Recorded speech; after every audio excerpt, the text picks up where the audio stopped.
შეფასებით 2020 წლის მაისში წინა წლის შესაბამის პერიოდთან შედარებით რეალური მთლიანი შიდა პროდუქტის კლებამ 13.5% შეადგინა, ხოლო 2020 წლის პირველი 5 თვის საშუალო მაჩვენებელი -5.4%-ია. საქსტატის ცნობით 2020 წლის მაისში წინა წლის შესაბამის პერიოდთან შედარებით კლების ტენდენცია გამოვლინდა თითქმის ყველა სექტორში. მთავრობის პროგნოზით პანდემიის გამო გამოწვეული კრიზისის შედეგად ეკონომიკა წლის ბოლოს -4%-მდე უნდა შემცირდეს.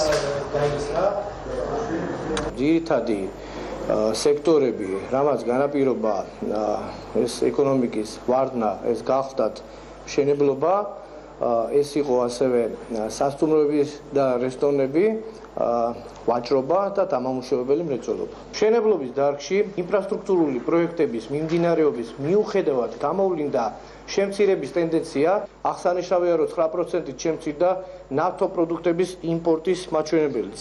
შემცირდა საცალო ვაჭრობა სამშენებლო მასალებით, საყოფაცხოვრებო ტექნიკით, ავეჯით, ფეხსაცმლითა და ტანსაცმლით, რასაკვირველია, გარკვეული გავლენა მოახდინა ტურისტების რაოდენობის შემცირებამაც. საქართველოში კორონავირუსის 2 ახალი შემთხვევა დაფიქსირდა და საერთო ჯამში COVID-19-ს 928